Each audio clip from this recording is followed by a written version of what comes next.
Pinaalalahanan ng Department of Education ang mga teaching and non-teaching personnel ng ahensya na maaaring mapatawan ng sanksyon ang mapapatunayang namuwersa o nang obliga ng isang menor de edad na estudyante na sumama o lumahok sa isang kilos protesta.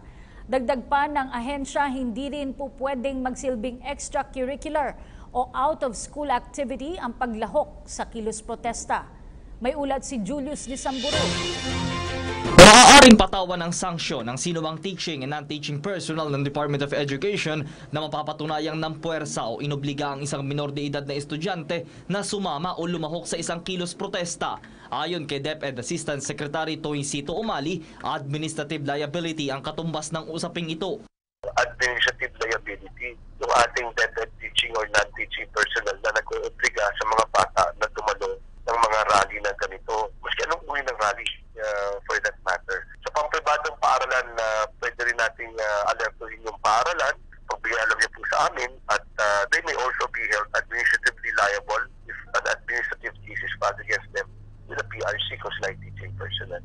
May problema lalo kung ang isasamang bata ay nasa edad na 18 taong gulang pababa. Magkaiba daw kasi kung ang batang ito ay isinama ng kanyang mga magulang at hindi pinilit lamang ng sinumang opisyal o tauhan ng paaralan.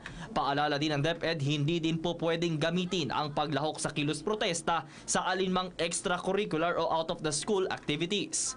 Bawal na obligahin ng mga bata ng mga hindi guro o gurong kawani ng ating kagawaran noon ng sino pa man. Kung ito'y tertiary level, ay hindi na po tayo makakapag-komento doon kasi bukod sa hindi na minor de edad dyan, meron na silang sariling kalayaang mag-isip at magpasya kung sasali o hindi, hindi rin natin sakot ang tertiary level of education. Kung matatandaan, naging viral sa social media ang ilang larawan ng mga estudyanteng may bitbit na poster na tumutuligsa sa pagpapalibing kay dating Pangulong Ferdinand Marcos sa libingan ng mga bayani na ikinapangamba naman ng ilang grupo. Para sa PTV News, Julius Tisamboron.